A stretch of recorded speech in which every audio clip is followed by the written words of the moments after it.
उत्तोलक, कुछ थोड़ा general science से रिलेटेड कुछ बातें कर ली जाए।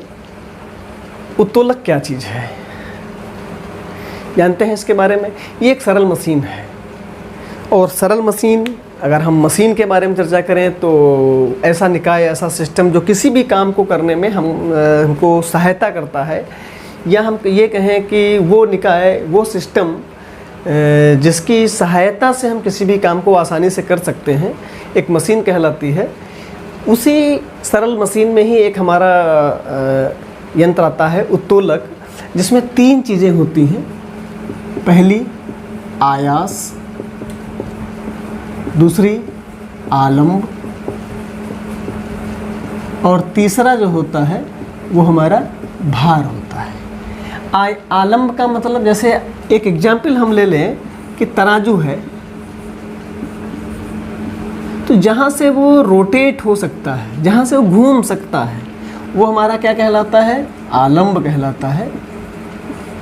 और जिस ओर मैंने बांट रखे वो तो हमारा एक इनपुट फोर्स अप्लाई होगा, यानी कि वो आयास होगा जहाँ बांट रखे गए, और जहाँ पे सामान रख कर के हमने उसको तौलने की कोशिश की, उसके भार को, तो वो हमारा भार, यानी कि वो आउटपुट दे रहा है।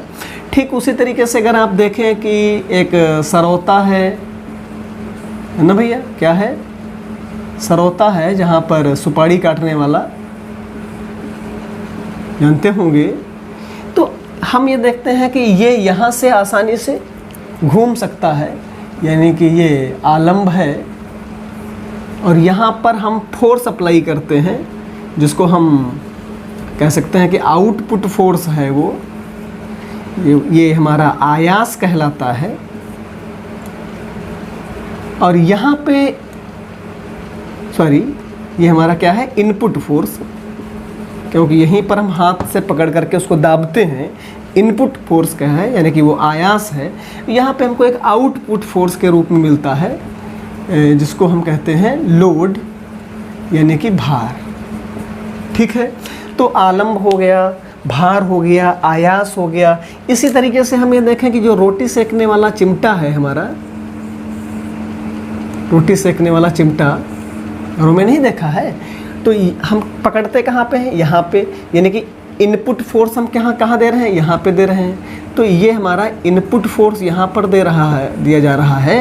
तो ये इनपुट फोर्स जहाँ पे दिया जाएगा वहाँ पर क्या कहलाएगा? आयास कहलाएगा। यहाँ से हम उसको घुमा सकते हैं, यानी कि वो आलंब है। क्या है? आलंब है।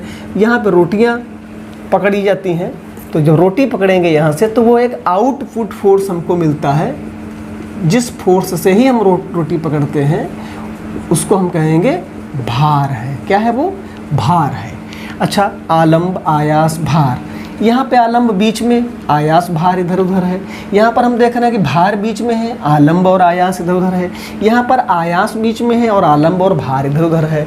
तो कुल मिलाकर के ऐसा देखा गया कि इन सब डिवाइसेस को, इन सब सिस्टम को, इन सब मशीन को, ऐसी सरल मशीनों को क्या कहा गया? उत्तोलक कहा गया। यानी कि उत्तोलक एक ऐसी सरल मशीन है जिससे हम किसी भी कार्य को बहुत आसानी से कर सकते हैं। इसके मुख्यतः 3 भाग होते हैं, आलंब, आयास और भार। अच्छा, आलंब, आयास और भार। हमने ये देखा कि आलंब बीच में है, आयास बीच में है, कहीं भार बीच में है। तो क्या सभी जो उत्तोलक हैं, ये सभी लीवर हमारे जो हैं, क्या ये एक ही है कि इनके पार्ट में, या इनको डिवाइड किया गया है किसी अदर पार्ट में? तो सीधी सी बात है कि हाँ, जब 3 कंडीशंस हमको इसमें मिल रही हैं कि कहीं आयास बीच में, भार बीच में, आलंब बीच में, तो उसके बेसिस पर क्या किया गया? उत्तोलक को 3 भागों में बांट दिया गया। एक कहा गया प्रथम श्रेणी का उत्तोलक। क्या कहा गया? प्रथम श्रेणी। और दूसरा क्या कहा गया? द्वितीय श्रेणी का उत्तोलक। और तीसरा हमारा क्या है? तृतीय श्रेणी का उत्तोलक। समझे भैया? 3 उत्तोलक हमारे कहे गए। तो तीनों की पहचान क्या है? तो सीधी सी बात है, अगर एग्जाम में उत्तोलक आया तो आप क्या कहेंगे? अभी आया। ट्रिक हमारी क्या है? अभी आया। कैसे, कब आया? अभी आया। भैया भैया नहीं समझे। अगर एग्जाम में उत्तोलक पूछा जा रहा है तो आप क्या कहेंगे? अभी आया, अभी आया। कब आया? अभी आया, अभी आया। हाँ, उत्तोलक आया तो समझ आइएगा कि अभी आया। और कब आया? बीच में आया। कहाँ आया? कैसे आया? देखिए। अच्छा भाई, ट्रिक क्या है? अभी आया। आ बोले तो आयास, सही है क्या? आलम्ब। भी बोले तो भार, आया बोले तो आयास। इसलिए आ से आलम्ब आया, आयास। ध्यान रखिएगा। अभी आया तो ये कहाँ आया? बीच में आया। कहाँ आया? बीच में आया। तो अगर बीच में आलम्ब है, इधर उधर भार और आयास है, तो कैसे हो जाएंगे? प्रथम श्रेणी के उत्तोलक, यानी कि भार, बीच में आलम्ब और साइड में भार और आयास। ठीक। अब भार बीच में तो वो सेकंड, तो भार बीच में तो इधर आलम्ब, बीच में भार, इधर उधर आयास और आलम्ब। आयास बीच में आ जाए यानी कि थर्ड, तो आलम्ब, आयास और भार। यानी कि इसमें बीच में क्या? आलम्ब, इसमें बीच में क्या? भार, इसमें बीच में क्या? आयास। पहचान लेंगे आप। जहाँ से हम फोर्स अप्लाई करते हैं, आउटपुट देते हैं, वो क्या कहलाता है? आयास। जहाँ पे हमको आउटपुट मिलता है, सॉरी, जहाँ पे हम इनपुट यानी फोर्स देते हैं, वो हमारा क्या कहलाता है? आयास। जहाँ से हमको फोर्स मिल रहा होता है, जहाँ से काम हो रहा होता है, जहाँ से वर्किंग हमारी हो रही होती है, वो हमारा आउटपुट फोर्स है, यानी कि वो लोड है, यानी कि भार है। और जहाँ से वो आसानी से रोटेट कराया जा सकता है, वो हमारा क्या कहलाता है? आलम्ब कहलाता है। तो आलम्ब बीच में तो प्रथम श्रेणी के, जैसे इसमें अभी आपने देखा कि आलम्ब में एग्जाम्पल आप नोट करना चाहते हैं तो नोट कर सकते हैं कि प्रथम श्रेणी के उत्तोलक में आलम्ब बीच में कहाँ कहाँ पर मिलता है हमको? तराजू हो गया, और क्या है? कोई और एग्जाम्पल आप बताइए। तराजू है और कैंची हो गई। ये सब हमारे प्रथम श्रेणी के ही उत्तोलक हैं। कैंची काटने तो कहाँ से पकड़ते हैं? साइड में ही तो पकड़ते हैं, बीच से उसको रोटेट करा सकते हैं। और आउटपुट हमको कहाँ मिलता है? यानी कि भार कहाँ है? जहाँ पे कपड़ा कट रहा होता है।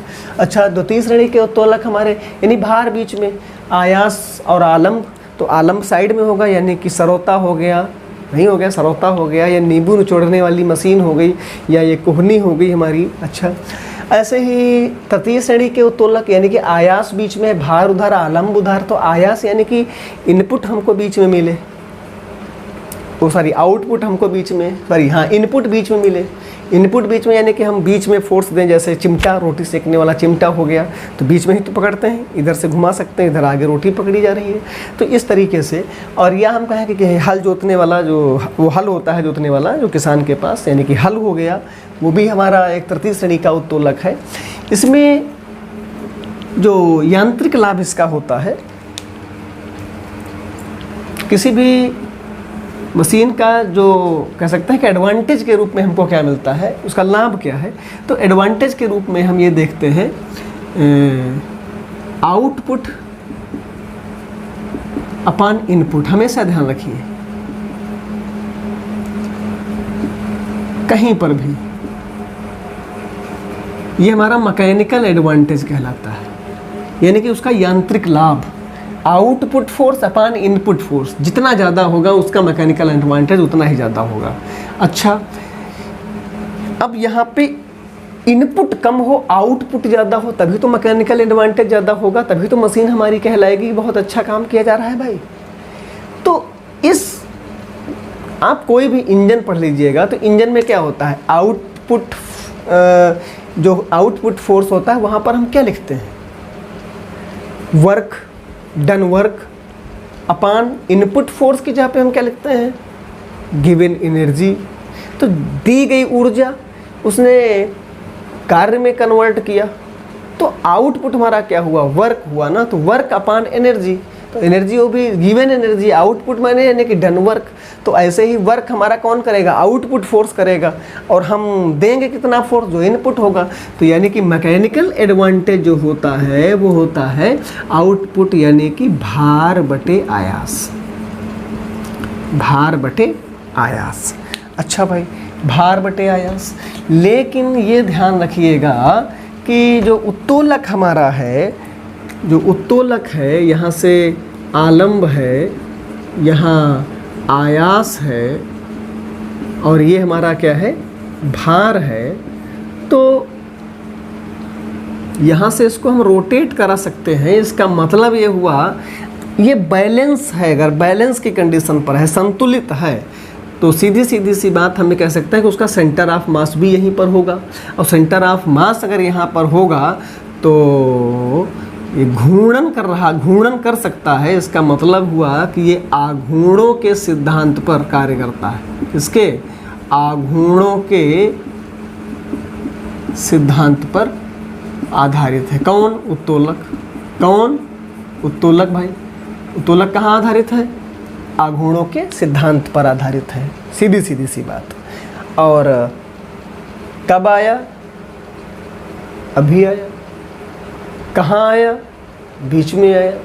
तो अभी आया, आलम, भार। आया माने आयास, यानी आलम बीच में, तो प्रथम भार बीच में, द्वितीय आयास बीच में, तो तृतीय। तो ये आघूर्णों के सिद्धांत पर आधारित है। तो आघूर्ण का सिद्धांत अगर हम देखें तो भार गुणे ये क्या है, भार भुजा x मान लें। ये आयास है तो ये आयास भुजा यानी कि y। तो अगर इसको L मान लें, आयास यानी एफोर्ट E मान लें, तो क्या भार गुणे भार भुजा बराबर आयास गुणे आयास भुजा। क्योंकि इसका जो संहति का आघूर्ण होगा वो क्या होगा, 0 होगा, इसीलिए इसको इस ऐसे लिखा गया। तो यहाँ से अगर भार L है, एफोर्ट यानी आयास E है, तो L बाई E, तो यहाँ से L बाई E की वैल्यू हम निकालेंगे तो क्या मिलेगा, y by x, y by x. तो ये देखिए यहाँ पर x और y हम अगर पहले की चर्चा करें तो x बीच में आलम्ब है ना, इसलिए तो x और y दोनों सेम हो सकते हैं। तो पहली condition x is equal to y, तो क्या L by E is equal to 1। दूसरी condition x is greater than y, x बड़ा है किससे, y से, तो L बाई ई की वैल्यू क्या मिलेगी, इज लेस देन 1। बोलो भाई। और तीसरी कंडीशन हमारी क्या होगी, यदि x is less than y यानी कि x छोटा है y से, तो L बाई ई की वैल्यू क्या होगी, 1 से ज़्यादा होगी। तो इसका मतलब जो प्रथम श्रेणी के उत्तोलक होते हैं उनमें उनका जो मैकेनिकल एडवांटेज होता है वो 1 के बराबर भी होता है, 1 से बड़ा भी होता है और 1 से कम भी होता है। ध्यान रखिएगा, बहुत इम्पॉर्टेंट क्वेश्चन है हमारे लिए, कई बार पूछे भी गए हैं। अब ज़रा ये बताइए कि भार बीच में, ये भार, ये आलम्ब और ये हमारा है आयास। तो भार गुणे भार भुजा, आयास गुणे आयास भुजा, ली आलम्ब से ही जाएगी। तो यहाँ से अगर हम L बाई ई की वैल्यू लिखें हैं तो y बाई एक्स में x और y कभी भी बराबर नहीं हो सकते। इसका मतलब हुआ कि द्वितीय श्रेणी का जो मैकेनिकल एडवांटेज है, यांत्रिक लाभ है, वो कभी भी 1 के बराबर नहीं होगा। अच्छा भाई, दूसरी बात हम यहाँ पर देखते हैं कि y x से कभी छोटा नहीं हो सकता है। तो जब y x से छोटा नहीं हो सकता है तो इस स्वाभाविक सी बात है कि इसकी वैल्यू 1 से कम भी नहीं होगी, यानी कि इसका जो मैकेनिकल एडवांटेज होगा वो 1 से ज़्यादा होगा, क्योंकि y ज़्यादा है, x कम है। अगर हम यहाँ पे L ले लें, यानी भार यहाँ ले आए और आयास यहाँ ले आए, जैसे चिमटा, तो ये हमारा y हो गया और ये क्या हो गया, x हो गया, क्योंकि हम x y वही मानते हुए चल रहे हैं जो पहले वाले में माने थे। तो यहाँ पर हम ये देख रहे हैं कि x और y में बराबर कभी नहीं हो सकते, यानी कि इसका भी 1 के बराबर नहीं होगा मैकेनिकल एडवांटेज। x कभी छोटा नहीं हो सकता है किससे, y से, तो स्वाभाविक सी बात है x ऑलरेडी बड़ा ही रहेगा, यानी कि L/E की जो वैल्यू मिलेगी हमको 1 से कम मिलेगी, यानी कि mechanical advantage always less than 1। किसमें, थर्ड लेवर में। तो तृतीय श्रेणी के उत्तोलक का मैकेनिकल एडवांटेज 1 से कम, द्वितीय के लिए 1 से ज़्यादा, और पहले वाले के लिए मैकेनिकल एडवांटेज हमारा 1 के बराबर, 1 से कम और 1 से ज़्यादा भी होता है। ठीक है, तो उत्तोलक के बारे में आप समझ गए ना। ओके, तैयारी करिए, जनरल साइंस के साथ फिर मिलते हैं कभी। भैया